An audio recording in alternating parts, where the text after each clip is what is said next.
Welcome to La Casa de NCU podcast series. This is our first podcast in the series. My name is Dr. Rodriguez, and I am here with Dr. Geovanni Vazquez.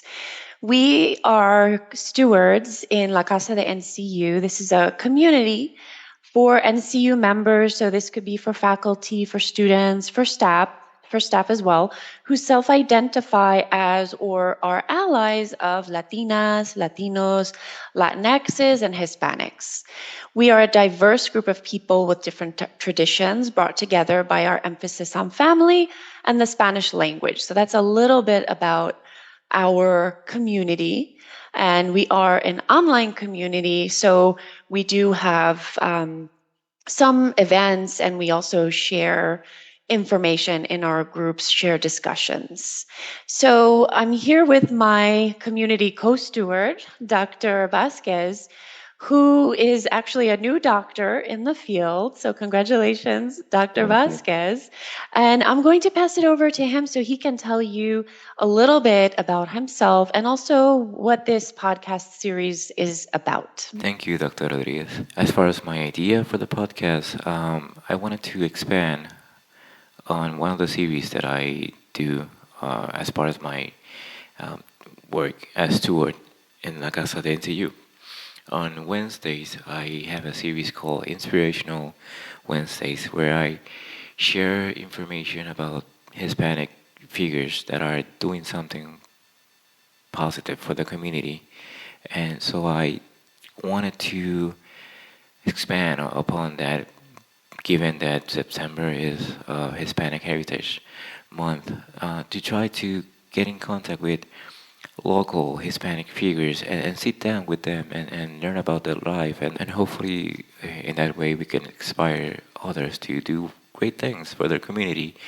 Also, if I may add really quick, on Mondays, I do a series called Toolkit Mondays, where I try to share resources that could help people to develop different skills, regardless if their faculty or background is on psychology or business or any other faculty affiliated to the NCU college.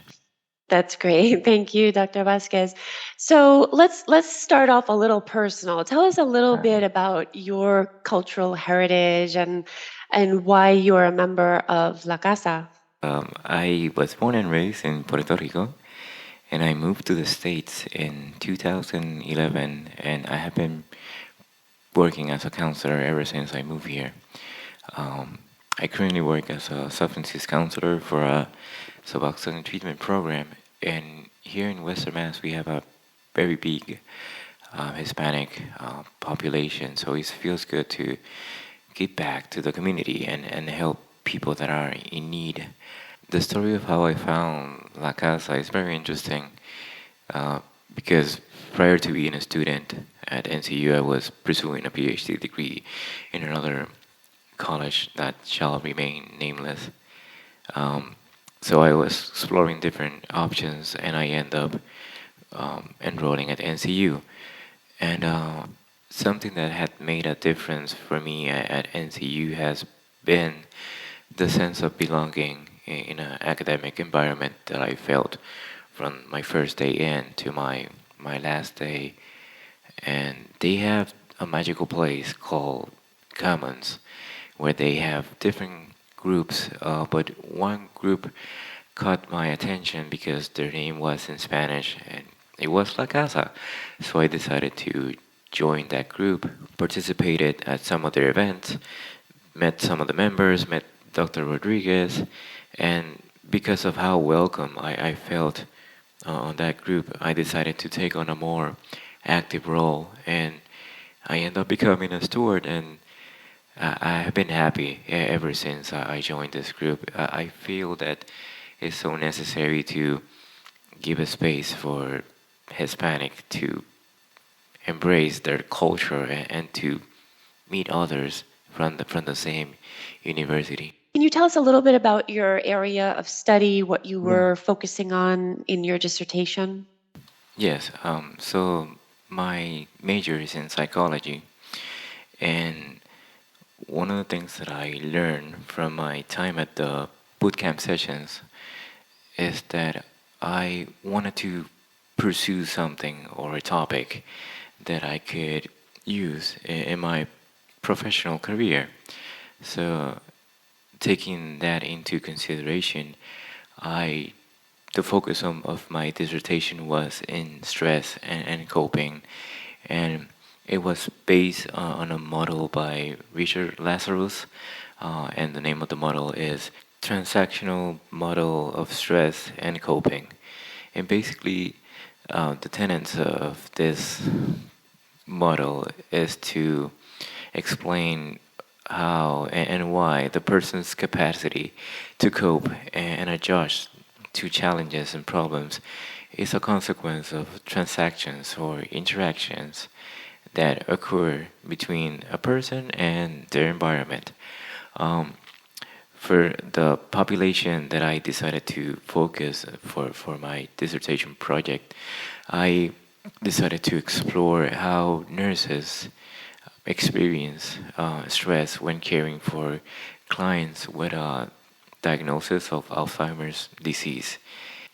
And this is a population that I feel very passionate about because of the difficulties that they go through as a result of the many symptoms related to the disease, plus the lack of information about the progression of the disease.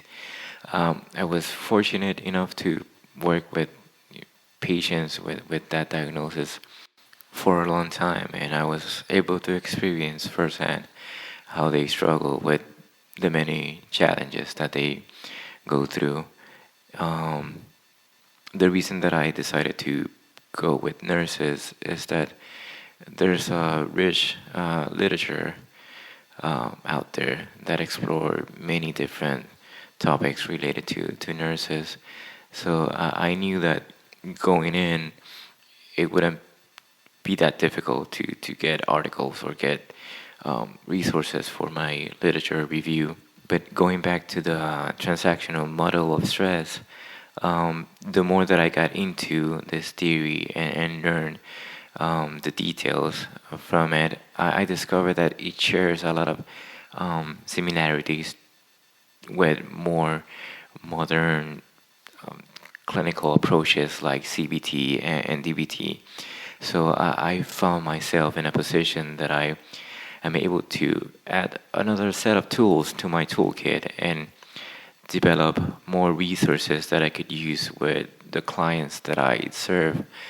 Yeah, thank you. And, just as you're talking, it makes me think how there were three factors, I think, that led to your success with your dissertation. Well, there are many factors, but Mhm, three that are kind of uh, important for students to consider. One is you had a passion mhm, about your topic.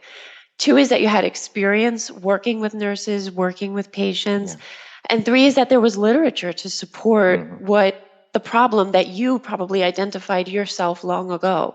So a lot of times as a chair and as a subject matter expert, I see that one of those three is lacking in a mhm, dissertation, and it makes it more difficult to complete it kind of in a short amount of time and to have such good quality as your dissertation was, because I'll say I was the subject matter mm, expert, so I was uh-huh, also on your committee. But I yeah. think those three factors are really important. So tell us a little bit, um, what were the key findings Mhm. of that study? Yes, some of the key findings were related to the process of adapting and coping to the experience of stress when they provided care for clients with a diagnosis of Alzheimer's disease. As a result, I came up with 8 different themes that described both the stress and coping experience.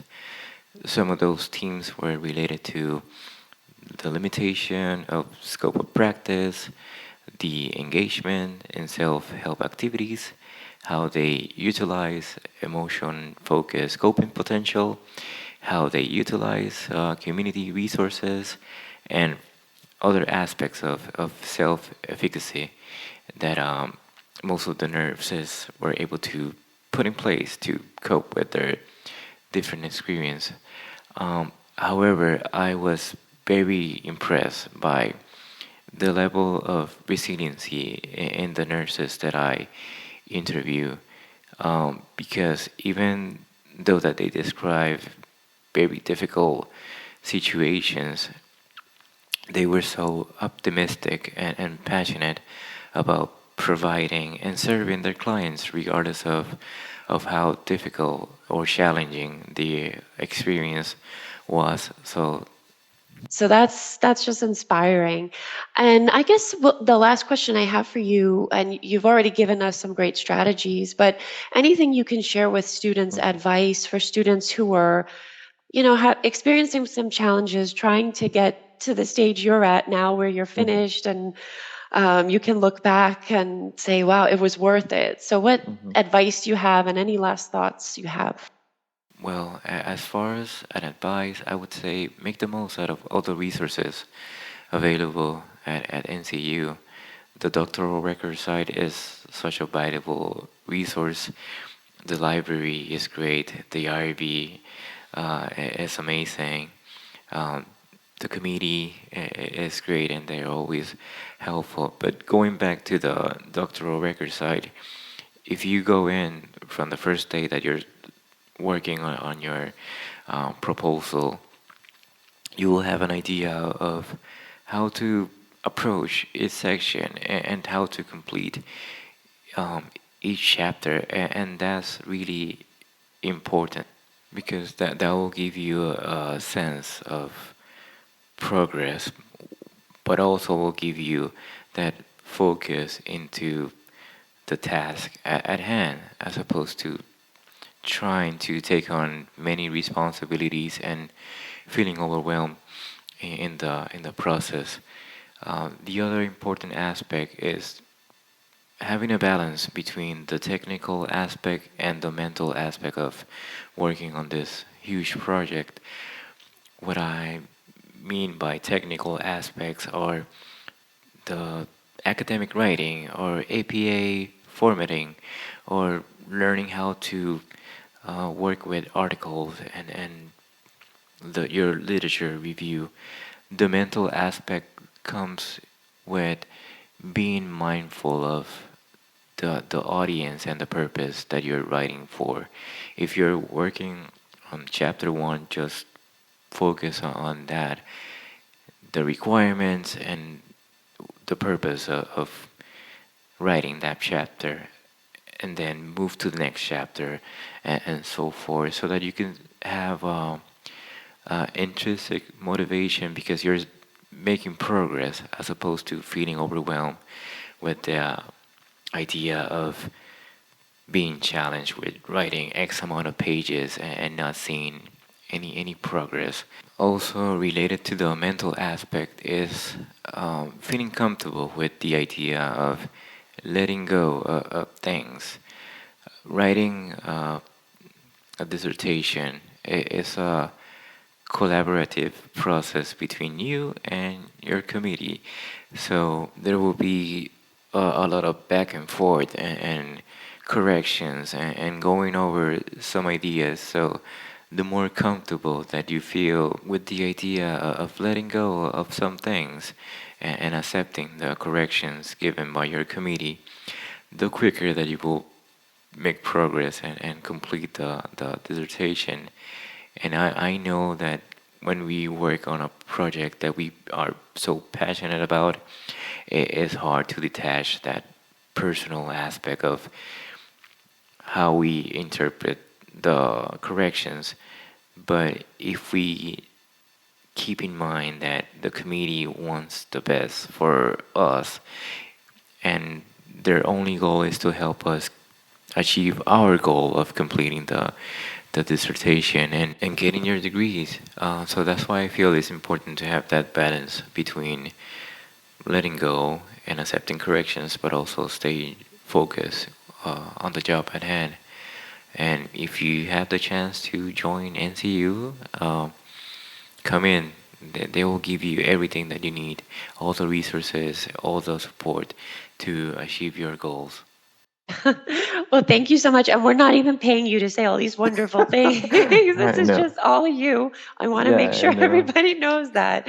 But thank you so much for sharing your experience. You really, you were a stellar student, and we're so glad to still have you connected to the university and representing us out in the workforce, as a psychologist now. So this was just a great opportunity to have you as the first guest on the podcast. So thank you so much.